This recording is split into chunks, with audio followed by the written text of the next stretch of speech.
population that was relocated from Somalia. So I just wonder what should be what how would Dr. King, what would his response be?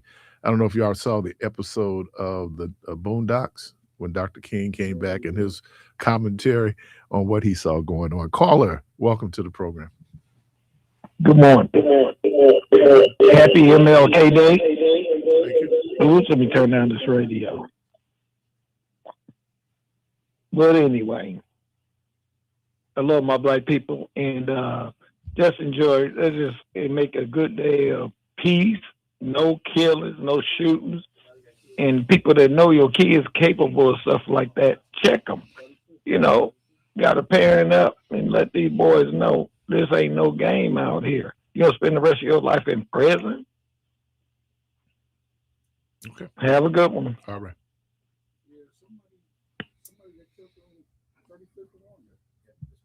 Yeah.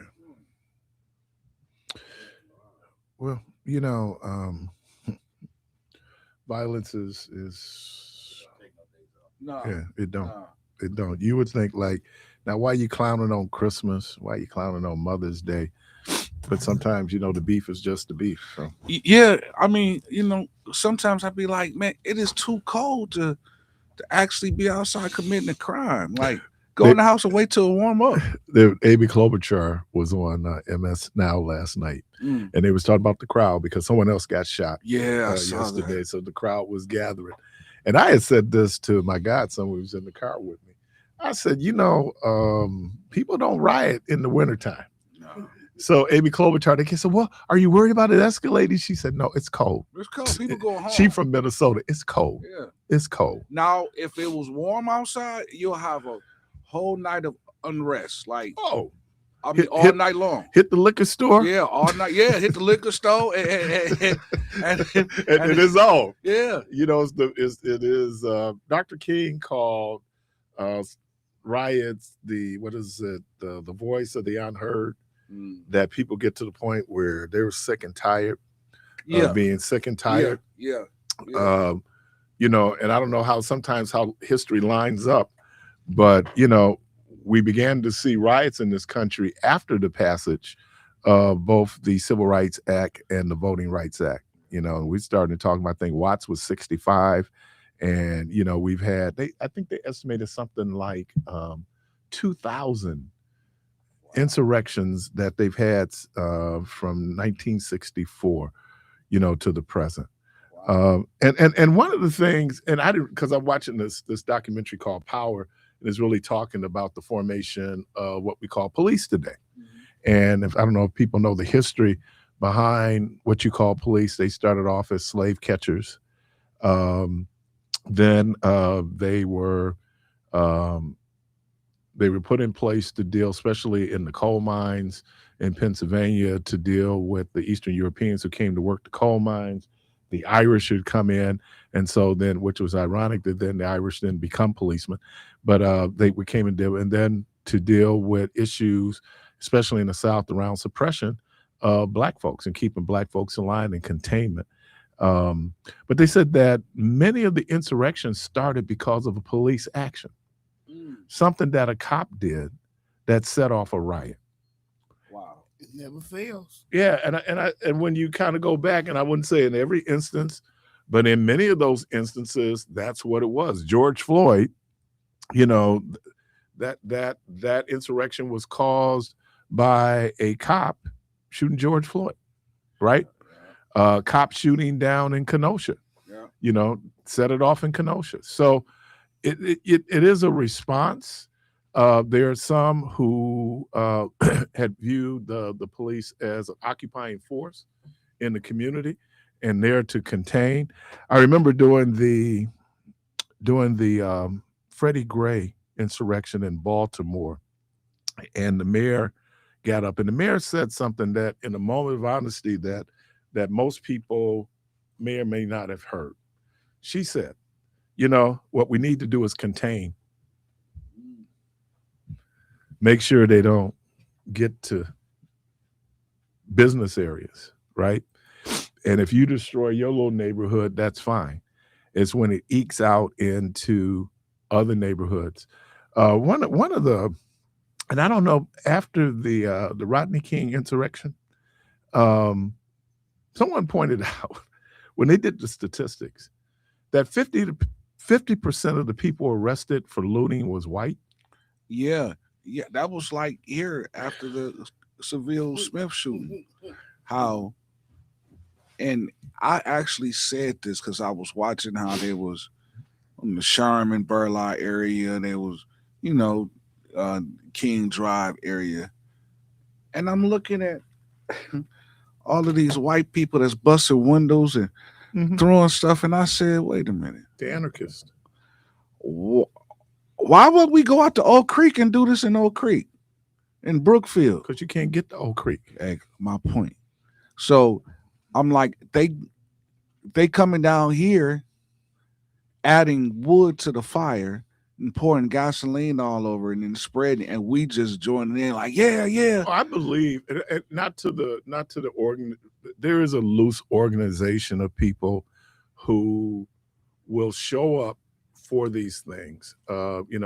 Trump calls it Antifa, but there are people there who are anarchists, and they just want chaos. They want disorder, and they show up. So I was amazed. I, like you, would go be like, these white people don't live in this Yeah, neighborhood. so and you don't see them any other time because they scared to come down. So why not go out to Wauwatosa and Oak Creek and Franklin and let's make some noise out there and keep them folks up. But it don't never happen because they come down here, tear up the inner city, and then leave and go back home. Well, I think part of it is, like I said, they're anarchists and they want a certain level of disorder, chaos. Um, they're nihilistic, which means that they have no real end. They just like the chaos. Yeah. Fight the power, rage against the machine. And there are people who there has to be some endpoint to your revolution.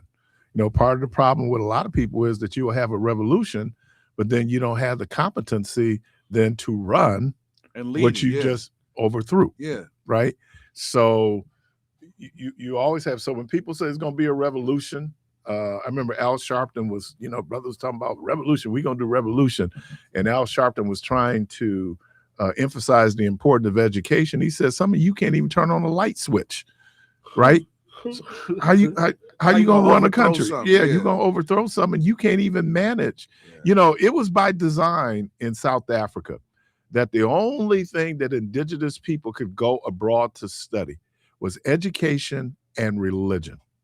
You couldn't go study engineering, right? You couldn't go study mathematics.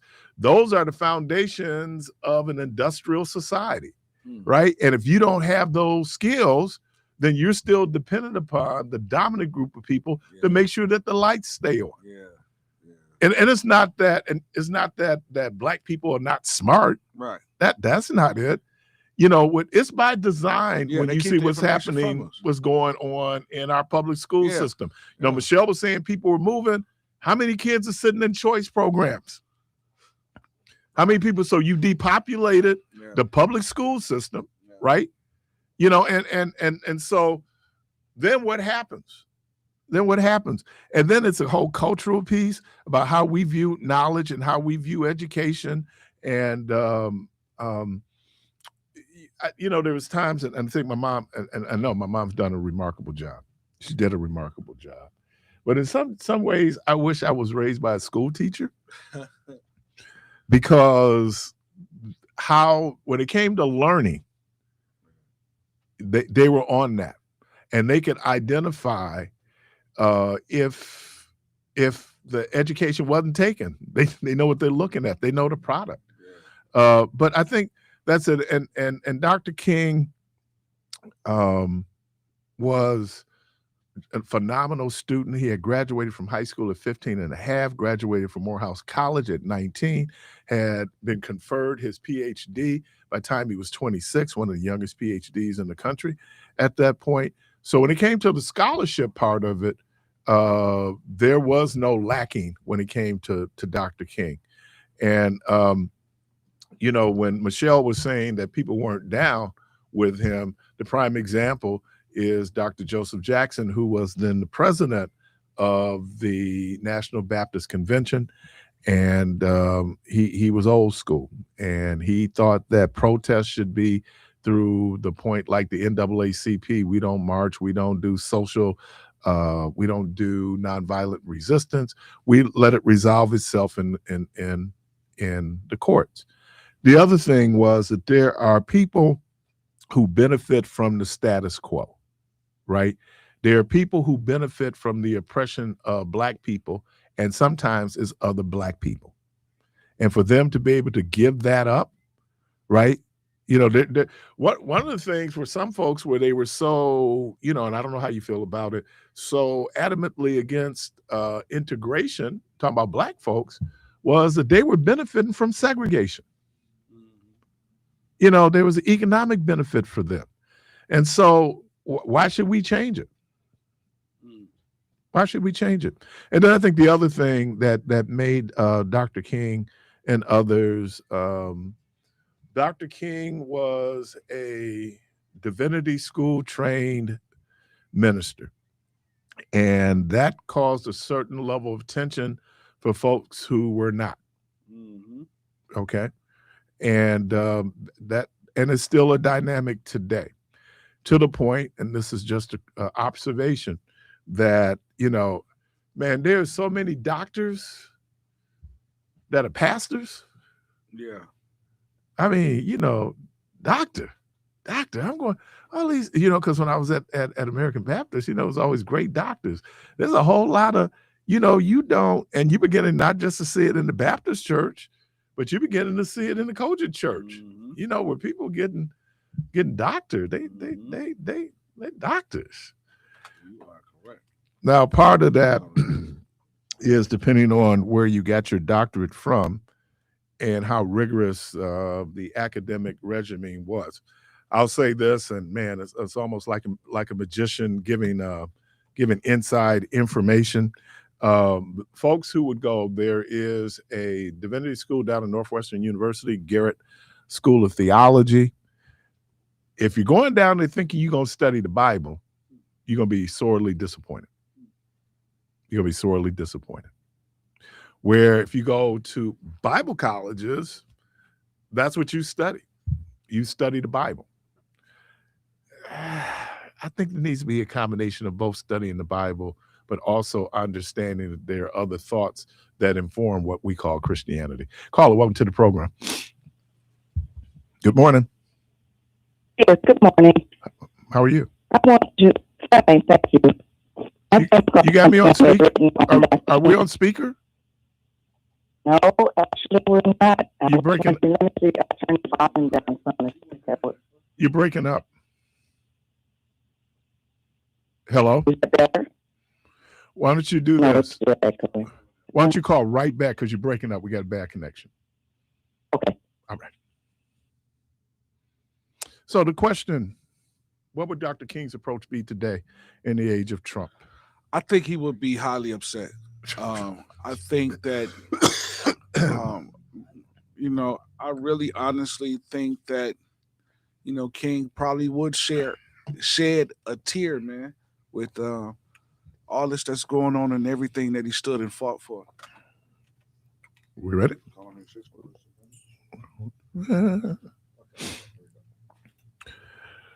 All right. Welcome to the program, caller. Okay.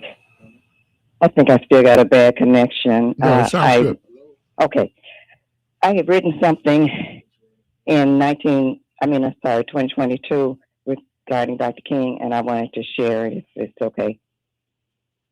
And it's called Dr. King in Context. Okay. All right. By the time Reverend Dr. Martin Luther King Jr. died, his popularity had declined.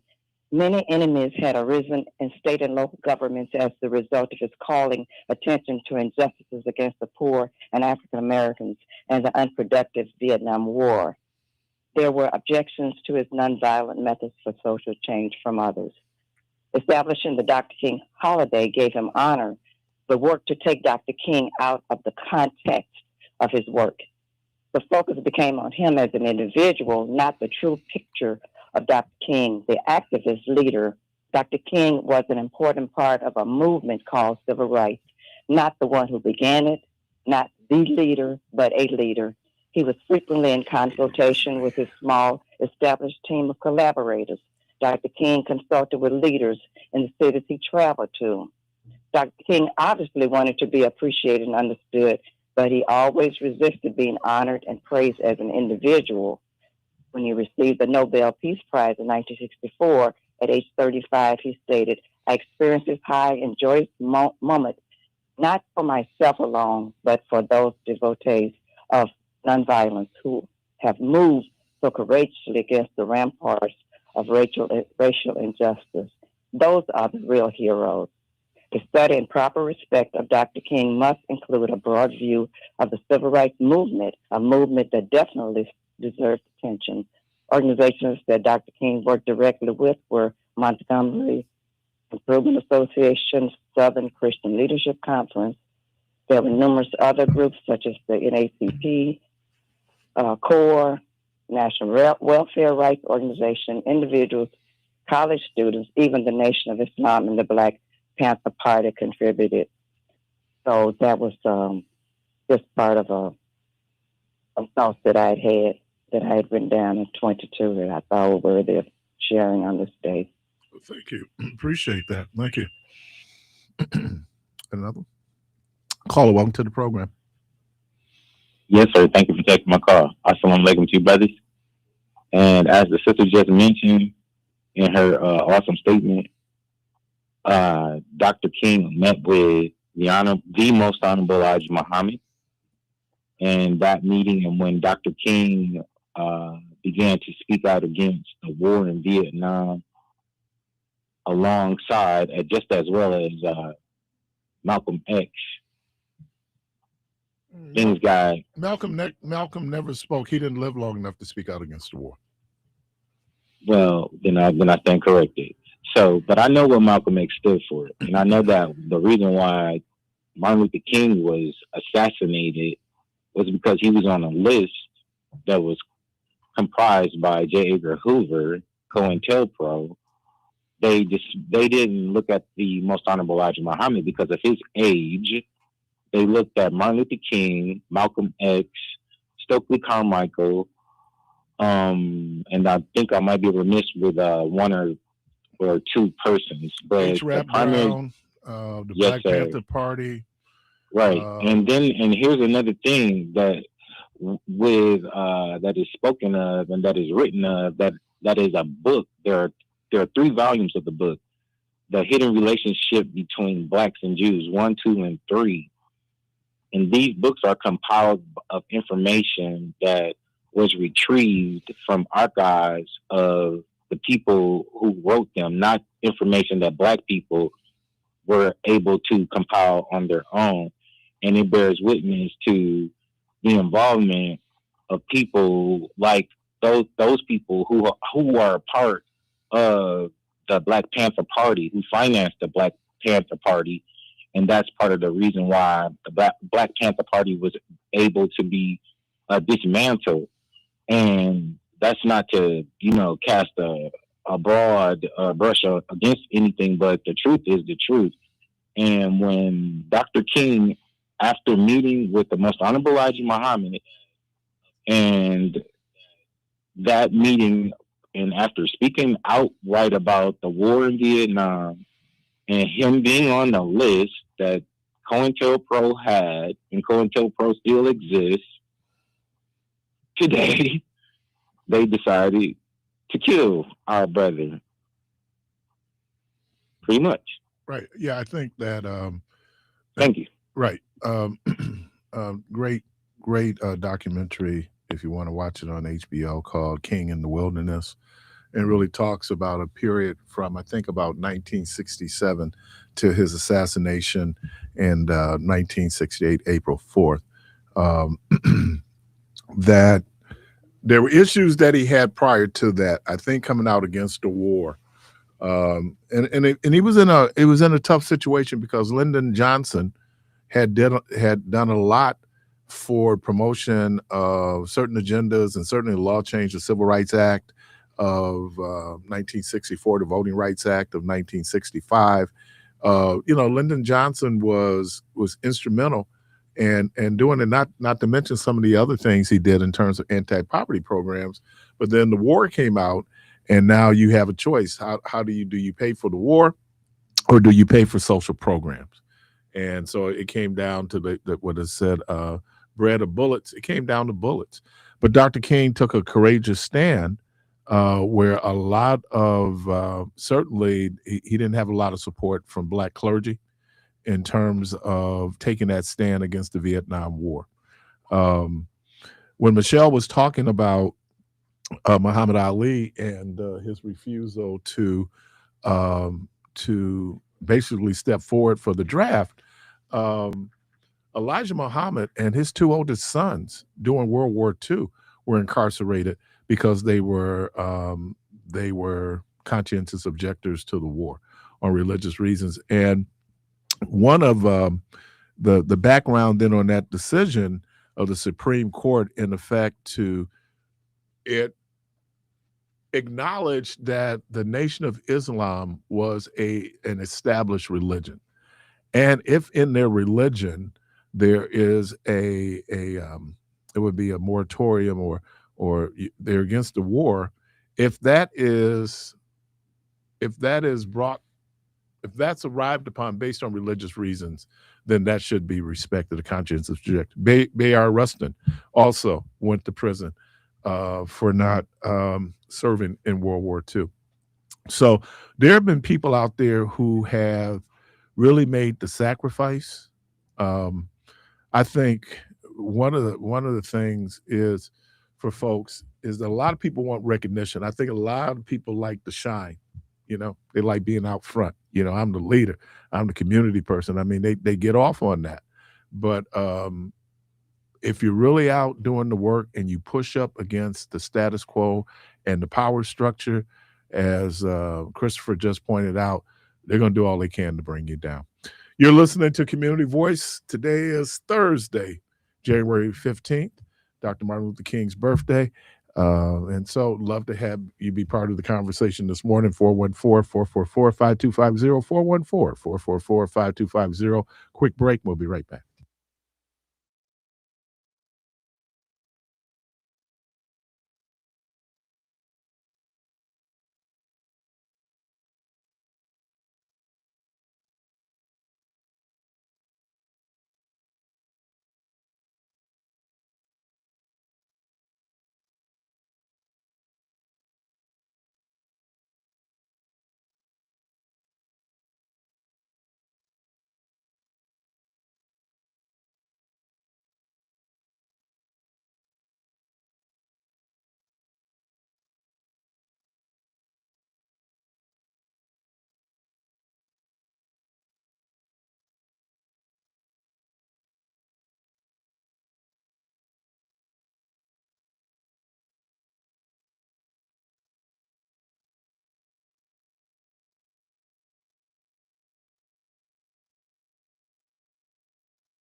Welcome back. And during the break, I received a phone call, and so I got information. Boy, when you're wrong, you're wrong. Yeah.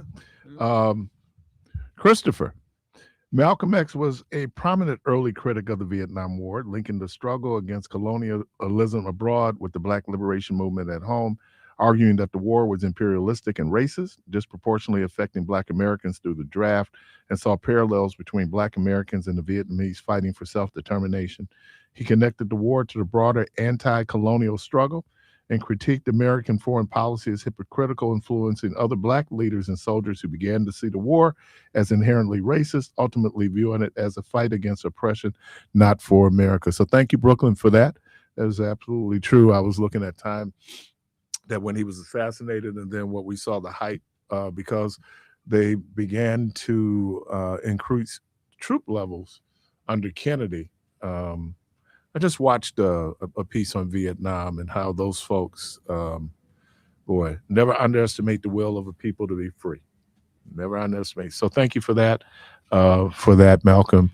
There are people who were definitely speaking out, and certainly when Dr. King spoke out against the war, my understanding was Coretta had already come out against the war, but then when he came out, and then there's the famous speech he did at the Riverside Church in New York on April 4th, 1967, exactly 1 year before his assassination, when he came out and exposed his opposition to the war. There were people who were saying that he didn't have any foreign policy credentials. How tell he's just a preacher. So basically, just shut up and hoop. Pretty much. Shut up and hope. Oh man, yeah, pretty much.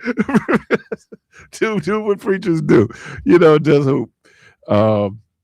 So anyway, with that said, also I just heard little bird told me, a guy told me, do you know that the Trump administration is sending ICE agents to Maine? In Boston? No, Maine. Why? To go through and review the refugee status of the Somalians who are living in Maine. I didn't even know they had any Somalians in Maine. You know, this dude is an idiot. He and I promise you, I'm not a prophet, but I feel this in my spirit. I feel Help us. I'm serious, man. I feel that he's gonna create this whole civil war thing that we turning against each other so he can stay in office. Because if he can declare martial law, there is no elections. We can't leave our neighborhoods, so we got to stay in the house.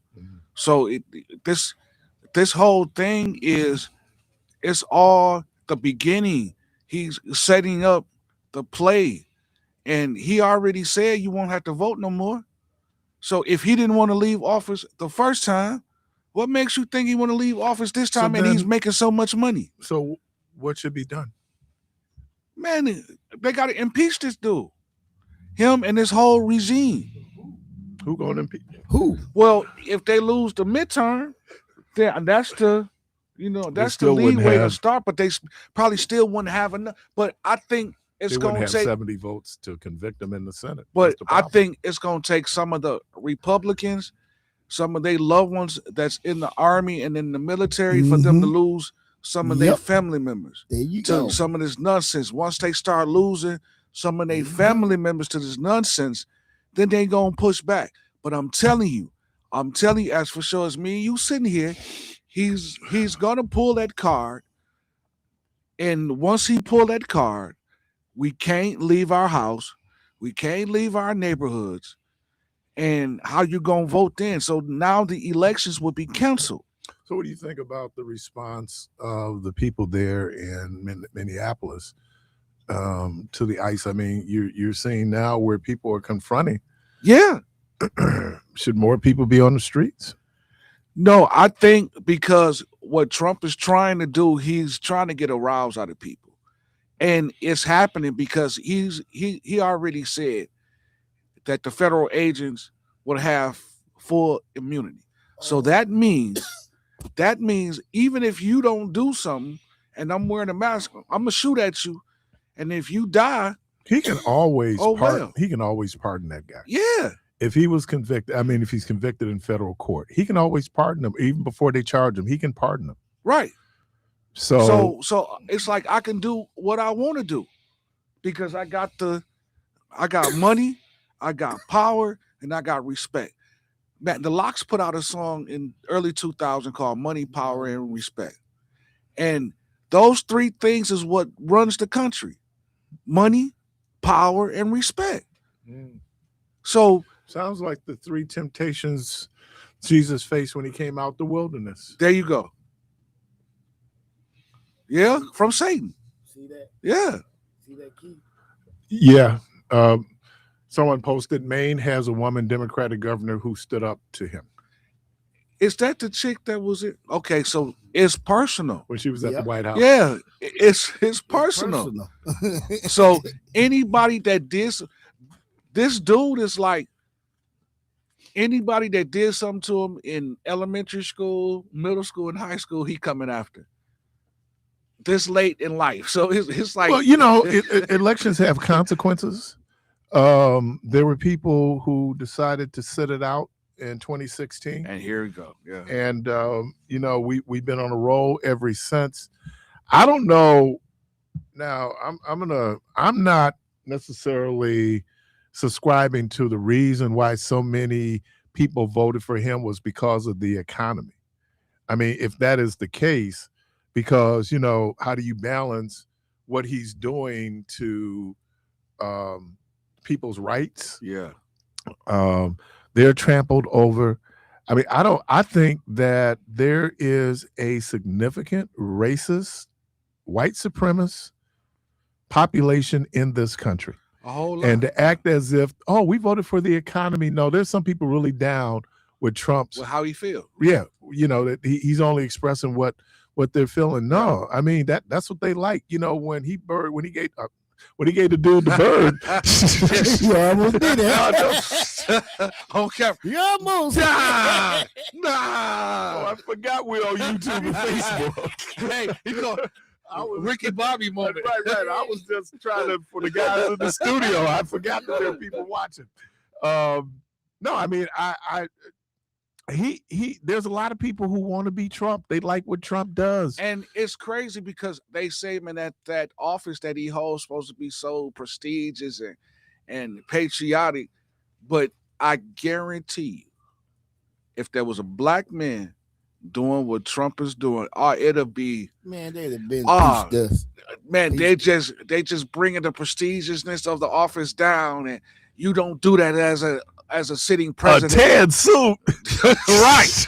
Right. They was going crazy over a tan suit. This dude flipped off the bird and said, F you. He called a reporter piggy. He calling countries S-hole countries. And this is the sitting president. And this the president that they voted for. But again, just like what Keith just said, there are people out there that feel like how Trump is feeling, but they don't have the platform to say it. Now that Trump is in office, he has the platform to say it and do it, and they jumping right on like, man, I've been feeling this way. So even some of your friends that you might have thought was cool with you, now you realize that, hey, you really feel like how this dude feels. The woman who wrote To Kill a Mockingbird, Harper Lee, she wrote some letters to a friend of hers. And it was like during the 60s, and it was the protest, and she was saying that change was going to come whether the South liked it or not. It wasn't just the South, because it's also happening in the North. Mm-hmm. And she said that one of the things was she was really taken aback about how vicious these folks were in their racism. She said that it was just overwhelming, and she was white. I mean, when you in private circles, and remember I tell you how frustrated I get when we need to have the conversation. You don't need to have the conversation with me. Right. The conversation you need to have is with the people right. who are doing the policy. Remember, racism leads to policy. Right. And there's policies that disproportionately affect Black people. Yeah.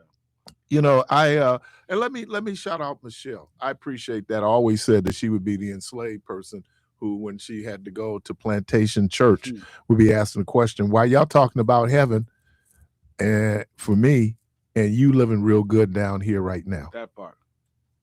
You know, that we'll sit up here and talk about eternal life, who going to heaven, who going to hell. What about the people living in hell right now? And do we have any obligation to provide aid for those folks who might be living in hell right now? And then I guess the other question for me is, should I be selfish with my religion?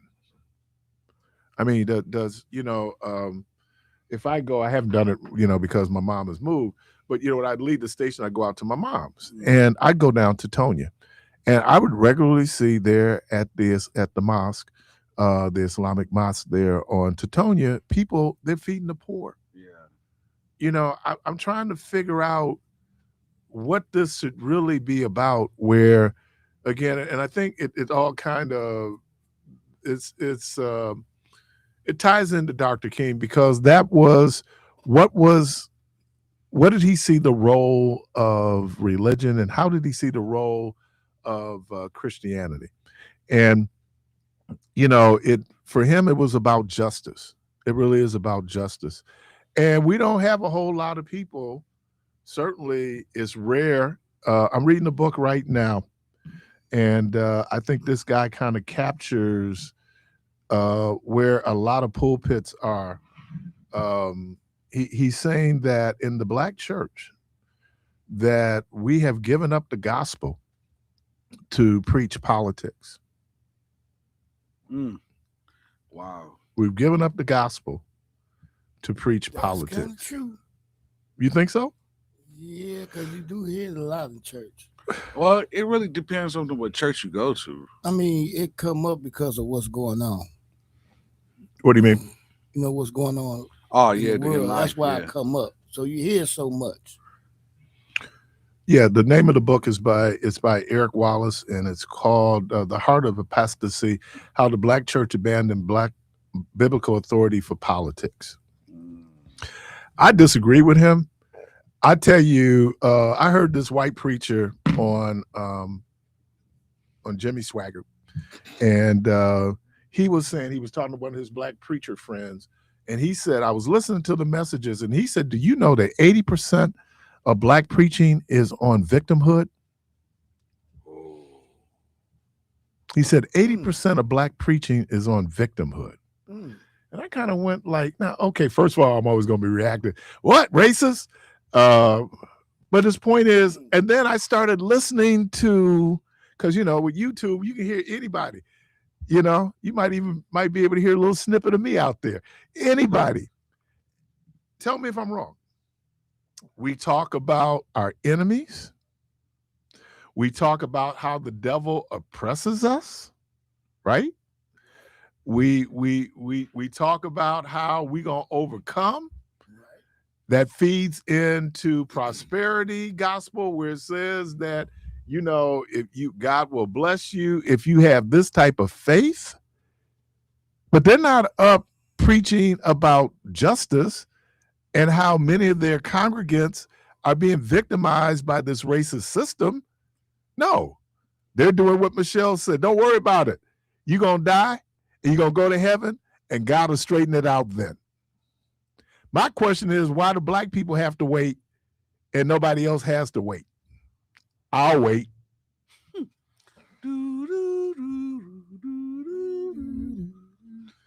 Well,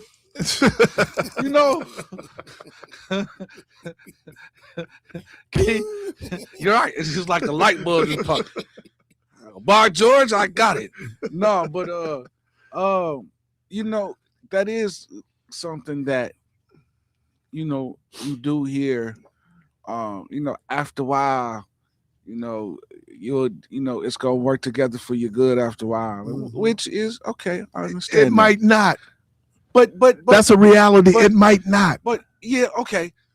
It might not, but you might still die from cancer. Yeah. Yeah, I get all of that. Okay. And I'm on your side with that. Not usually. But not usually. But today I'm on your nationwide. Is on your It's side. all your side. I No. heard a very one of the fastest growing ministries in the city, and I heard their pastor say, "I'm not political," and I kind of fell back, and I thought, well, you are political In some way, yeah. Yeah, you if politicians visit your church, if you go down to get certain zoning Yeah. for things you want to do at your church, Yeah. that's political. Yeah. Now, you might not be partisan, and I got that. I would strongly suggest that you not be partisan, not openly partisan, because let's say the other party gets in, you could be. But when I hear people say I'm not political, everybody's political. It's always about politics. It's always about politics. You are, and then then we'll say, okay. And look, it was something Dr. Richard Shaw said. I admire him so much. And he said, we got the mercy piece now. Some of us, we got the mercy ministries down. But when it comes to justice, now I don't know if that's an issue of education. I don't know if that's an issue of exposure. I don't know if it's people trying to fit that into a certain biblical outlook. But when they say that in terms of the movement, many Black churches are not really down with the movement, yet the anger is palpable in your pews every Sunday, because trust me, all you got to do is say 47 or say Trump, and you get a very loud reaction and response. Yeah, that is true. Now, so if you say, and then maybe we're struggling with what is the world. Maybe that's our struggle. Trying to identify what is the world. And I know for many years, fundamentalists, Pentecostals never got involved in politics. They felt like that was worldly. They may vote, they may not vote, right? But I don't know how all of us live in this world.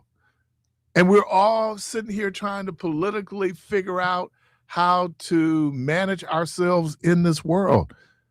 But yeah, I mean, to act like it doesn't happen. And then the Negroes who want to be in the picture, the Negroes who want to be in the room. Meech always talked about these people want to be in the room. Well, when you get in the room, what you find out is how lonely you are in that room. Yeah. Because it might be only you in that room. It's like I was saying yesterday, all I wanted to do was go to a school with white people. And as soon as I get there, where the Black people? Yeah. Where my support mechanism? Where? Chocolate milk. That's where I want to go. Chocolate milk. Chocolate milk. Yeah, I was so Black in school. I wouldn't even drink white milk, brother. Chocolate milk. If they had chocolate milk, brother, I would. Oh man. I love righteous brothers. I love righteous brothers, man. It'd be like, yeah, that brother was so Black, he didn't drink like regular milk. That's how Black that brother was. He was deep, man. He wasn't, yeah, man, I drank chocolate milk. Come on, man, I'm down with the people. I wanted to drink milk that looked like me.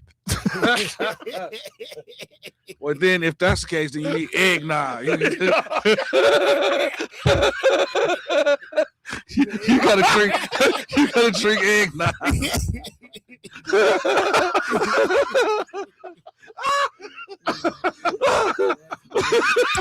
That's a good one right there. Oh, you knew I like eggnog.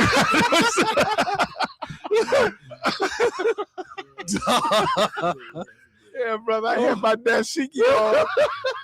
I ease up next to Jermaine. Hey, brother, you're not gonna drink that white milk, are you? You're not drinking that white milk. You're not drinking that white milk, are you?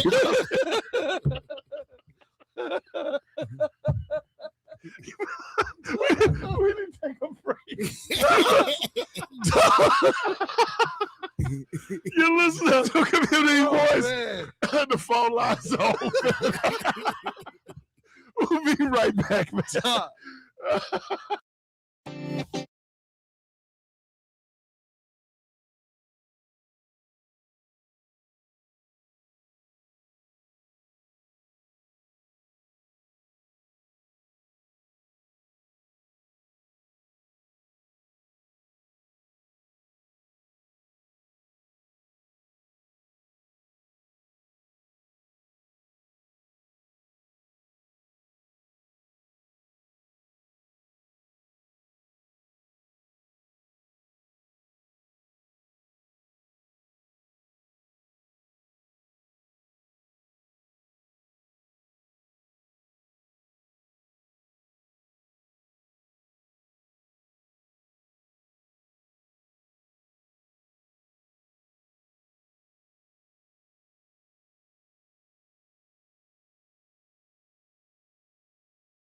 Parris.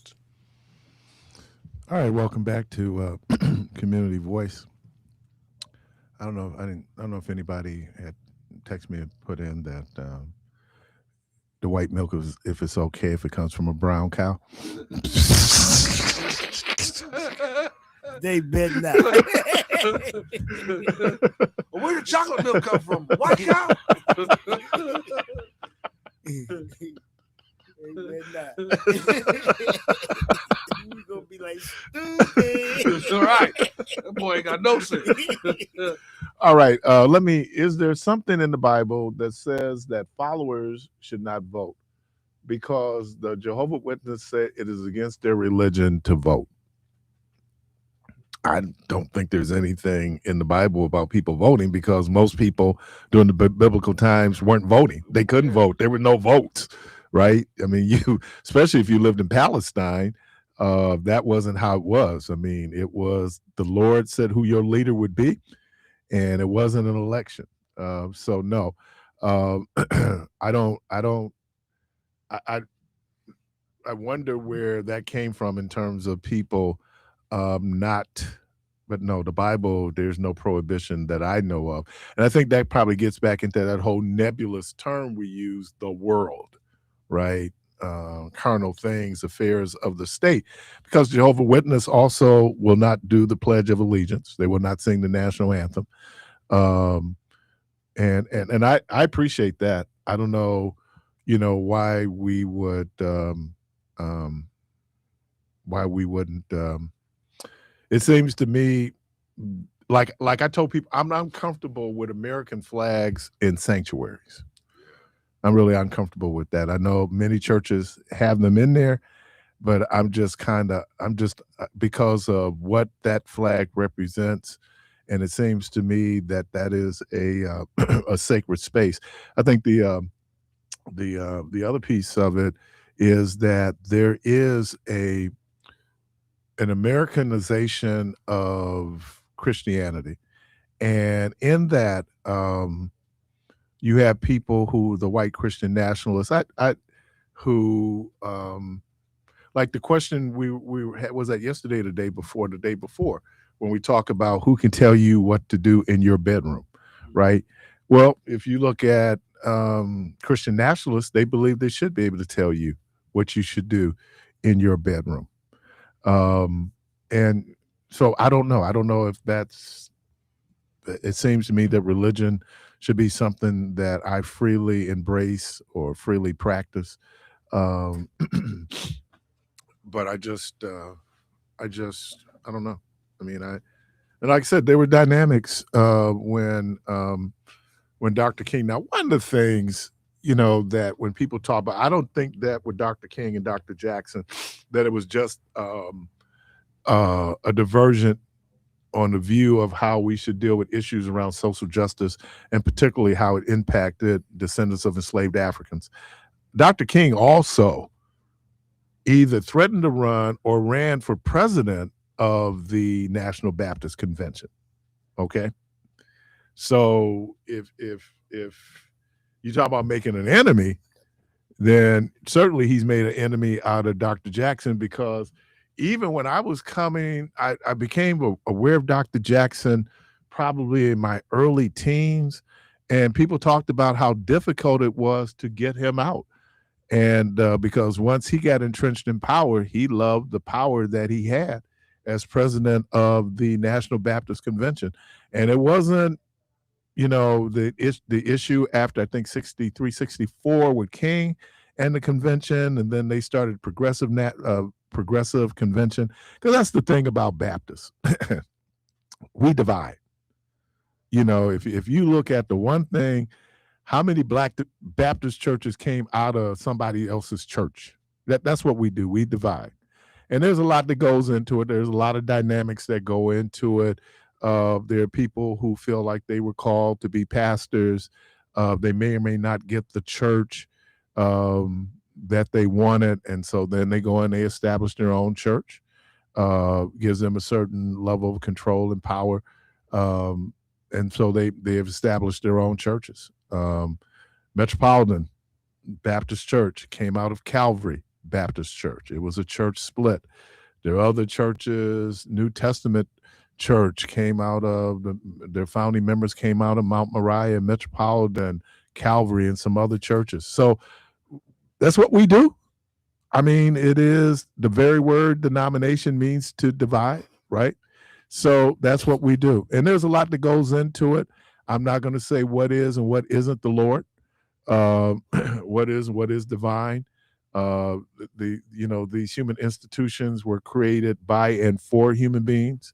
And I think that sometimes we can convince ourselves that what we're doing is divine, where it might not be divine. It might just be us, in terms of it was, because, look, man, it sometimes it really is about ego. Or you can have, that's correct. Someone was just in the chat was saying that they also don't do blood transfusions. And there are groups out there, and it's your interpretation or your application of scriptures, right? Where people, they feel about it. But look, many white evangelicals were not involved with politics until, I want to say, in the 80s under Ronald Reagan and Jerry Falwell's moral majority, where people really wanted, access to power, to be able to do those things that they wanted to do. So I don't know. And again, I don't know what Dr. King would do, how he would respond today to what he sees. But injustice is still here. And I know I have a regular caller who want to know, well, why y'all worried about what's happening in the Latino community, and why y'all? I'm not calling the person's name, just sounded like him. Why y'all? Justice is for everyone. That is the moral behind the story of the Samaritan. That mercy and justice should not be prevented or should not be extended because of how a person looks or their nationality, right? There's all these things that, and then, it almost seemed like an oxymoron to me, where people were, people say, like, they got one of those welcoming churches over there. What? Shouldn't all churches be welcoming? Okay. Many are called, but few are chosen. There is a difference between who calls themselves preachers to lie to their congregation. Is show a God, it's the devil. Well, might not be either one of them. It could just be me. Yeah, because many are called, few are chosen. But I actually added this in. Some of them just came. So some of the people were intrigued by what it is to be a pastor or to be a bishop or a prophet or whatever. So they. You think it's the intoxicating microphone? All of it's what the microphone can become crack, because you can get addicted to that thing. You can get addicted to it. And a lot of people sit in the audience and see it, and they are glamorized by, oh, he's a pastor, or she's a prophetess, or she's a pastor, or he's a bishop, or she's a bishop, and I want that. Well, if that's not your calling and you're just operating under, I want to do it because it intrigues me. So you think it's the title? Yeah. People, just like with marriages, some people fall in love with the title husband and wife, but they don't fall in love with the work. So when it's time to put in the work, they leave the relationship because they was really intrigued with, oh, this is my husband, this is my wife. And they wasn't intrigued with, you got to really work at this thing. So yeah, many are called, few are chosen, and some people just came. That's just what I believe. How do we know if it's God or not? Well, because God will equip you. Anything he call you and choose you for, he would give you everything you need. You would just have to apply it to your life. How would I know that it was God that sent you? Well, because you can look at it like as prayer's been answered. No, Because God sent you. no. Well, I mean, That's wrong. hold on. Well, hold on. Yeah. Wrong. Hey, yeah. You see how he spent it? See how he spent it? Wrong. This dude, terrible. See how he spent it? And I wasn't even talking about me in particular, but this cat is terrible, man. Hey, he spent that thing quick too. So So you mean God said you? Or did you just come? Did you just come? Did you just come? Yeah. So, nah, but seriously, God will give you everything you need. He will give you everything you need. How would I know that though? Well, and then There are people who thought that Jim Jones was yeah, was a God Messiah, yeah. the sent one. Now, again, even with the Jim Jones, if you was really paying attention, Jim Jones didn't like black people. So, that right there should have told you, if you was really in tune with God, that that's not godly, because God loves everybody. And someone said, "How about it's the power of the position?" It's the power of the position, yeah. And again, with marriages, you got people that's looking at other couples, and they might see the fun side, but not see that they got to go and work, right? So they just see, you out in public, you hugged up, and this is my boo, and you are intrigued by that, and you want that, not knowing that, hey, every day you got to fight to prove your love.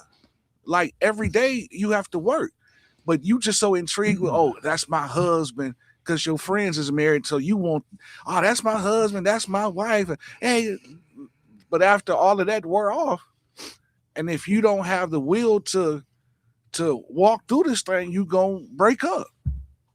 Yeah, I mean, Made me take off my wedding band. I'm just saying, man. You made me take off my wedding band, man. A lot of people, I gotta go home and work. Yeah, yeah, Jack, you gotta work. And a lot of people, they just intrigued with, when I first met Rhonda, so you know how it is. If she say yeah, I'm gonna say nay, right? So it didn't matter. And she said, relationships are a lot of work. Yeah. And I'd be like, no, I'm gonna go. Can I go all the way to the? You want to do a break? Well, yeah, because we can actually do this break so we can get the 20 commercial out the way. So then when you end at 10:30, we can play the song and also have the 10:49. Okay. Yeah. You listen to Community Voice. Gonna take a quick break. We'll be right back.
All right, welcome back. All right, welcome back.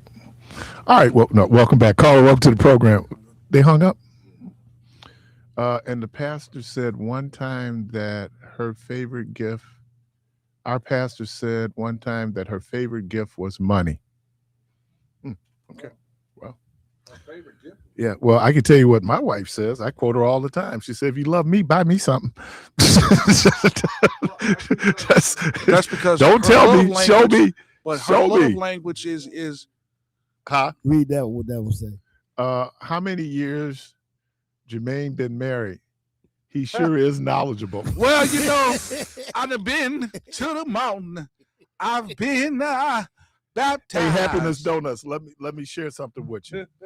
Sound like you know what you're talking about, even if you don't.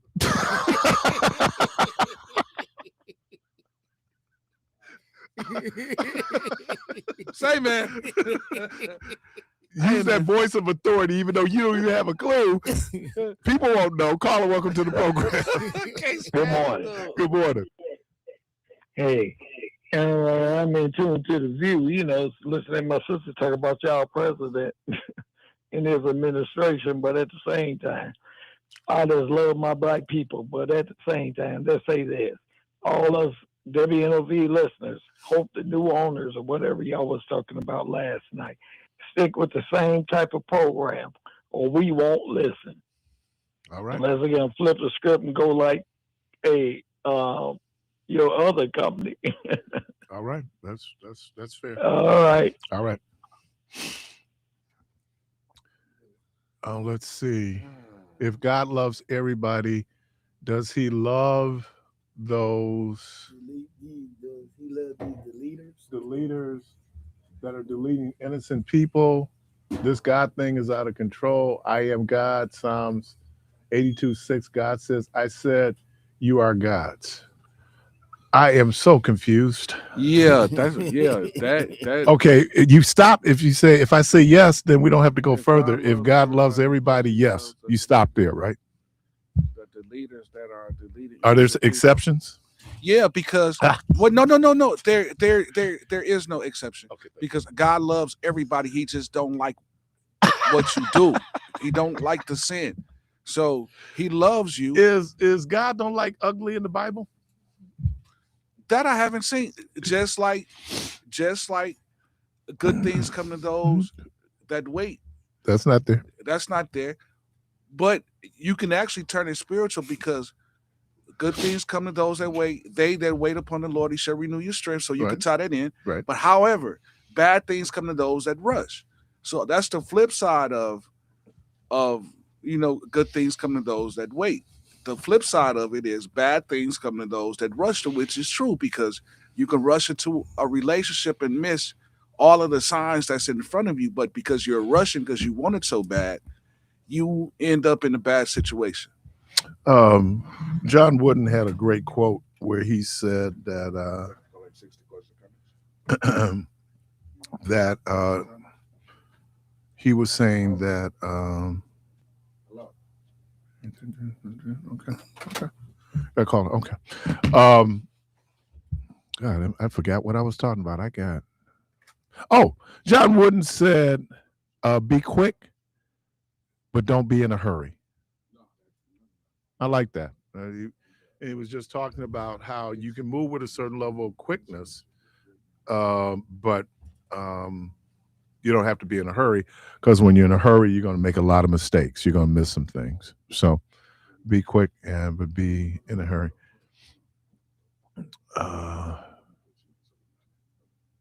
Okay.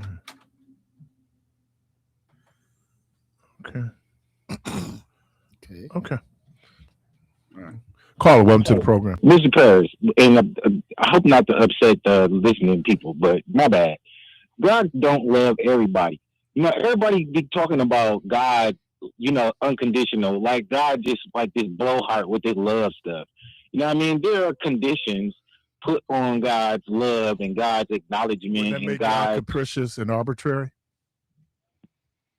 Well, God is not what you think God is when it comes to this love thing. And if capricious and being arbitrary is a part of it, then Nope. Hold on, apply those things. Christopher. Listen, yes, sir. even in scripture, I'm just gonna use this one scripture. Hold on. I'm gonna use this one scripture. For God so loved the world that he Ye are all gave. God's children of the Most High God. No, hold on. Right. For God That's so John. loved the world. No, for God so loved the world that he gave his only begotten Son. God. So for a God to love the world, that's including everybody. No, not this world, bro. That's including. And so what world was he talking about?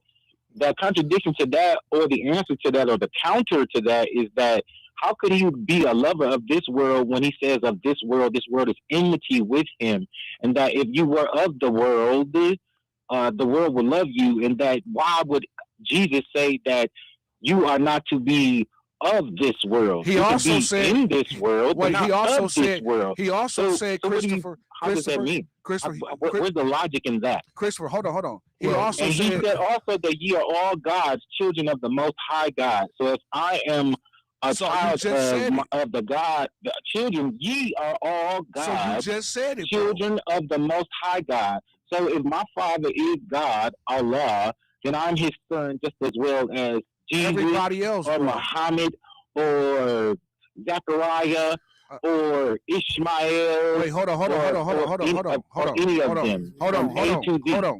on. Jesus also said that he come not to condemn the world, right? No, so Jesus did not. He did. Jesus let did me not, finish, bro. Let me finish. Let me finish. Okay. Let me finish. Both you brothers. Hey, brothers. Both you brothers. Hold on. God is bigger than Christianity, Islam, any religion. So here's the question. Here's the question. The question that was asked was, does God love everybody? Yes. And I say no. Okay. All right. And the Bible says that he who says he loves everyone actually loves no one, because mathematically it is improbable for a human being, which God is not human, bro. So why would you even God is a human being? God is the supreme being. So why would you even equate that to this question? So you just said your mindset is of a spookiness. Like you think that God is right, man. You think that God is mysterious, and I know God is not mystery. Can I say this and I'll go? No, because I gotta go. I gotta go. He said God is like a spook. But what I'm trying to figure out is, like, the same way you look up information, other people look up information too. So, but if we say that God loves everybody, what are we arguing about? Exactly. So he said no, but it's impossible because God created you. So he love you. He just don't love what you do. Okay. Look, key word believe. There's a lie in the word believe. I want you to know. All right. Well, let me do this. I'm gonna make my way. Going to end the program a little early today, so we can get over to Sister Gertha Meyer's homegoing. I wanted to do this because she's one of the people I know that said this particular song, why don't you just play it all the way to the end? So in honor of Sister Gertha Meyer, who's made her transition from labor to reward, we're going to play this particular song. Hey, y'all, the good Lord willing, creek don't rise. Hope to talk to everybody tomorrow. And as always, go from this place in peace.